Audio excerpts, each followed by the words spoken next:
Had enough of anime fights yet? Don't leave just yet. You see, with so many blockbusters headlining the year as it draws to a close, I can't help but release another video focusing on anime fights for you to enjoy. Whether it's good animation, driven storytelling, or flat-out awesome visuals, these fights are sure to quench the fighting spirit that thirsts for battles only anime can deliver. Next time you're taking a look back at what an awesome year 2019's been, these fights will surely resurface in your mind. So without further ado, let's dive into the top anime fights of 2019.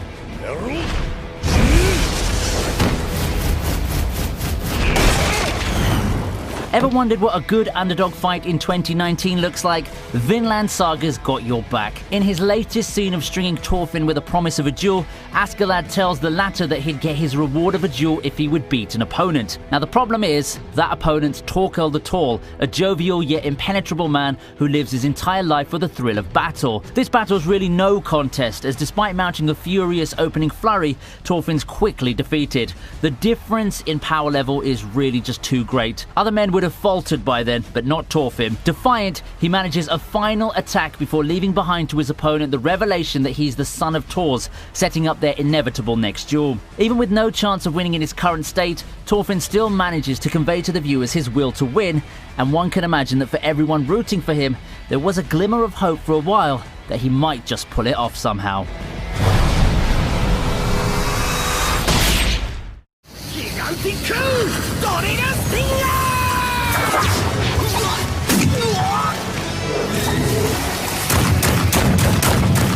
We have a hero bonanza at number 9 as Garo takes on everyone. He's not named the hero killer for nothing, and despite what anyone might think of the second season of One Punch Man, it did give us something that the first season didn't: an ensemble battle royale against arguably the best character of the series. Having established himself as more than a credible threat, Garo shows off his capabilities in this long, drawn-out rumble against multiple heroes. Using whatever means he has, he smashes, pummels, and flat-out destroys the heroes foolish enough to try to defeat him. It's a fast-paced fighting fiesta that continues the season-long build-up for our hero. In the only fashion that would do it justice, the fight ends with a setup for the fated showdown between Garo and Bang. This won't be the last that we'll see of ensemble battles. In a short while, things are only going to get bigger and better. Literally.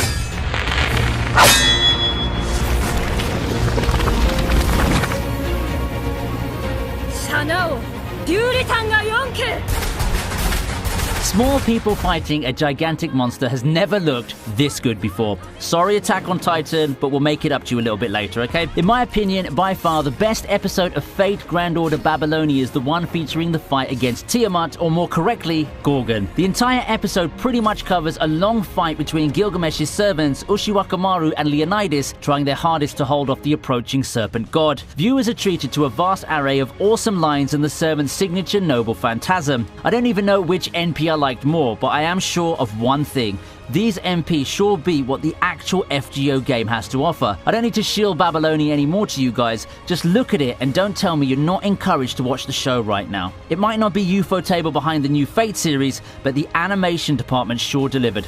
Wait, you mean it's not UFO doing Babylonia? At least we know your gacha money is being spent well. Don't worry though, we'll be seeing Ufotable on this list again in a short while.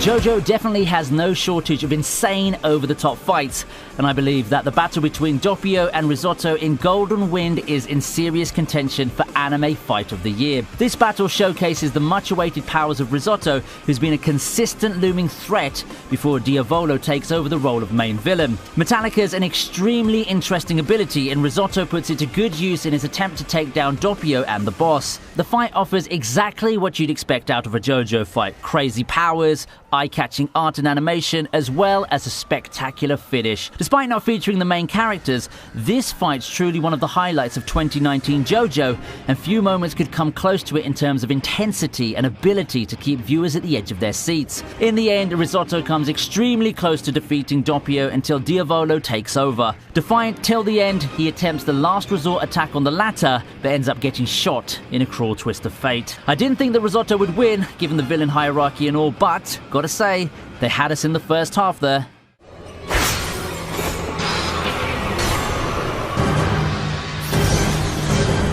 After several years into its run, Black Clover decided to give us a treat with the fight between Licht and the Magic Emperor Julius. For all the criticism that Black Clover had to suffer through its initial seasons, it certainly turned around and given us memorable fight after memorable fight as the story turns to overdrive. In 2019, one of the pivotal moments turns out to be the fight between Licht and the Magic Emperor himself, Julius. It features two top-tier fighters going at it, and through this fight we see more of Julius's character, back and forth spells and techniques, but despite Julius's arsenal of OP magic attacks, he falls against his nemesis. I had a feeling it happened watching the fight, and the trigger really did get pulled. Arguably, Julius could have won easily, but it's his humanity that proves to be the deciding factor. Perhaps things would have turned out differently had it not been Vengeance's body being used. On another note, I think that it's ironic that Julius was betrayed by his close friend and stabbed in the chest. Sounds like a historical figure with the same name, right?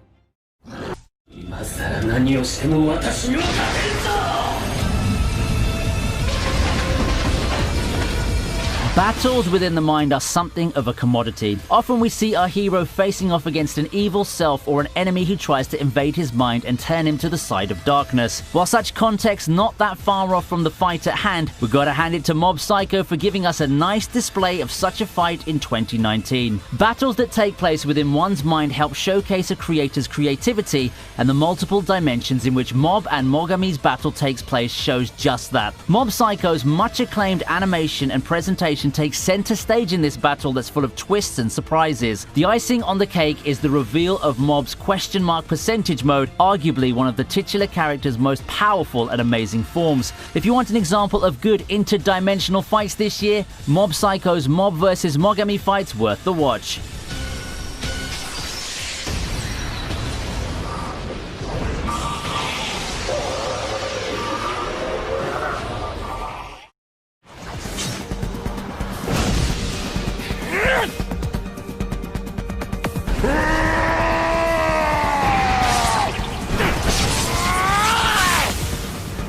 With how Attack on Titan took the anime world by storm a few years into the decade, it's just right for it to close the decade with a bang, featuring a triple threat of a fight between the Survey Corps and the three most iconic titans the series has to offer. The fight you've all been waiting for is here, and it's epic. The climactic fight against the three titans features noble sacrifices, cool entrances, and high-octane action, all that you've come to expect of Attack on Titan. The studio didn't disappoint in having the awesome experience come to life in the form of anime. Levi taking the Beast Titan by himself, Armin's genius plan, and Hanji helping save the day. I can't pick my favorite moment from all the ones this thrilling gauntlet has to offer. Just as the defeat of the Titans opens up a new door to the world beyond, so does this event mark the lead-up to Attack on Titan's final season next year.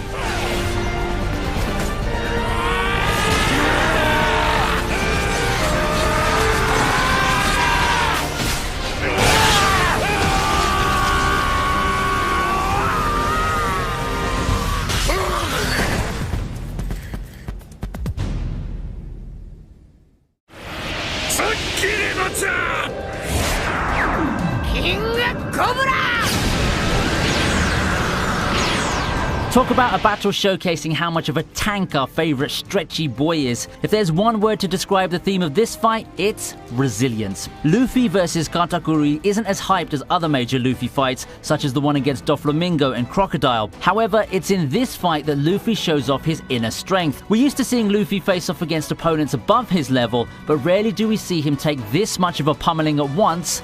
only to get back up without a hint of giving up. That's the fundamental difference between Luffy and his opponent. Just like rubber, Luffy is far better at bouncing back than Katakuri. This is a fight decided by durability and will, and our hero's edge is what allows him to prevail in the end. In his attempt at being perfect, Katakuri never learned the essence of resilience. Without a support group and numerous experiences like Luffy, he never learned to push onward when the going gets tough.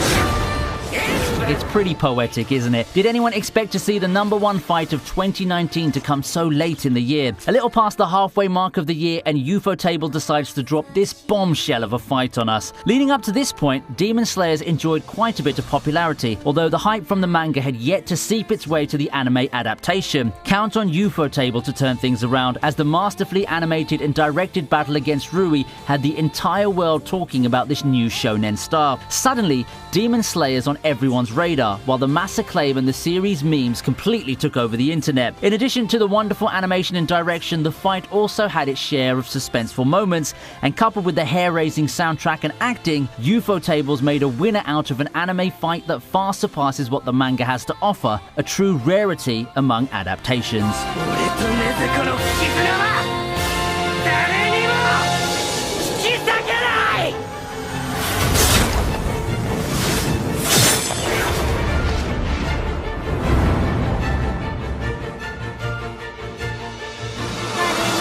And that concludes this list. Anime's always blessed us with epic fights that would be remembered for years to come, and 2019's overall an exciting year for those who crave the adrenaline that only anime fights can provide. What's your favourite fight amongst the ones listed? I'd love to hear your comments, so make sure to chime in and leave some feedback. And while we're at it, also make sure to hit the like and subscribe buttons and share the word with your friends. I'll see you next time on VinnyTube.